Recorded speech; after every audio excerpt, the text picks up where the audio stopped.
So first let's start with the people with whom I do not work. There's a whole line of professionals, certified financial planners, CFP for short, who provide financial advice to a number of people, most of whom are already fairly wealthy and have been successful. That's about 5% of the population, to be generous. The other 95% have no certified financial planner working for them. Either they don't think they can afford it or they really can't afford it, but they need the same advice. I serve the 95% that are currently not served by a CFP. I try to provide the same kinds of services, the same level of expertise, the same level of professionalism, but for those people who would not normally be able to pay for it or think they were able to pay for it. So it's a pro bono service.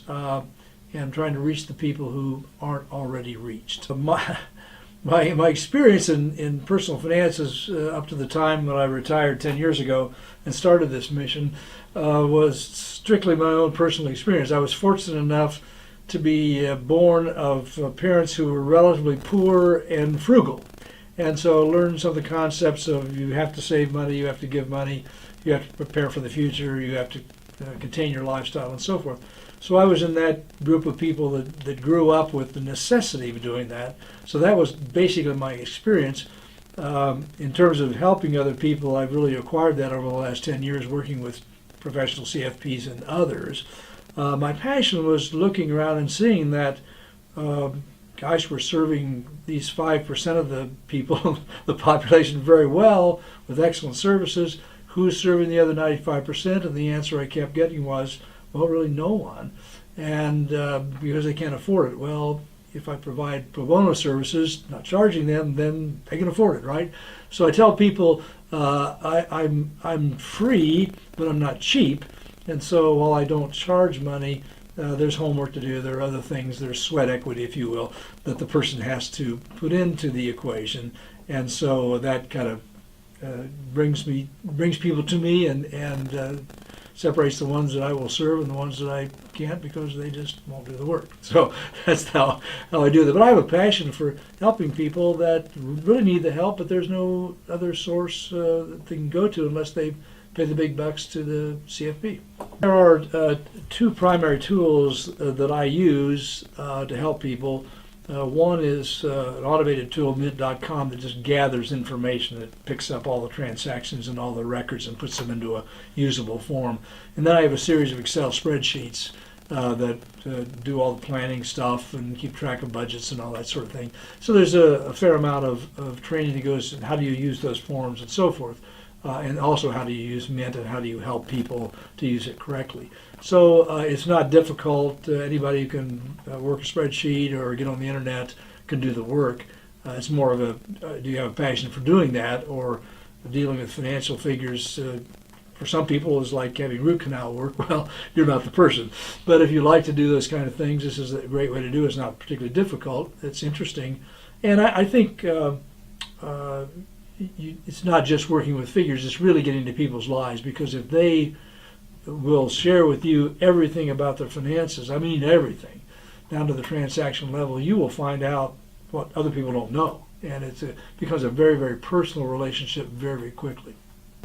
And so how do we serve that other 95%?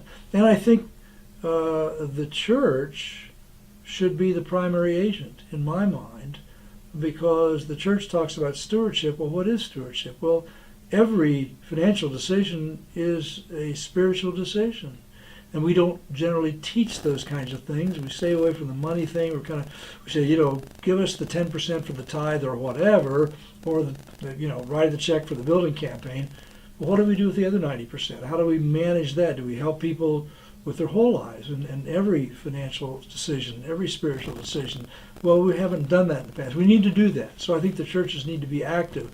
We don't really need to compete with the professional CFPs. There will always be those people.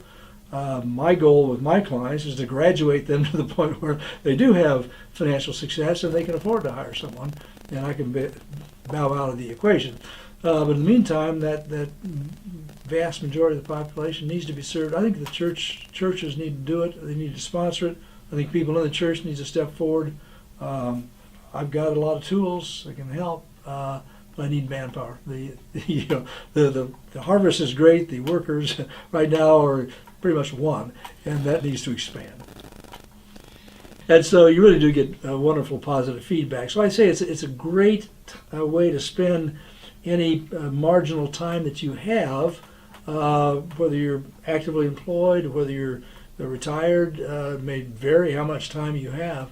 But even if you have a little time in your life to do something worthwhile, this is a great mission if you like numbers and working with people and so forth. So that would be my vision. If I can raise up a few people that I can help train, there are going to be some in that group that will say, gee, I can do this. In fact, I can do what you're doing. It's not rocket science, and it isn't. So that could branch out, and I could train the trainers to train other people, so there would be no limit to how many people could eventually be involved.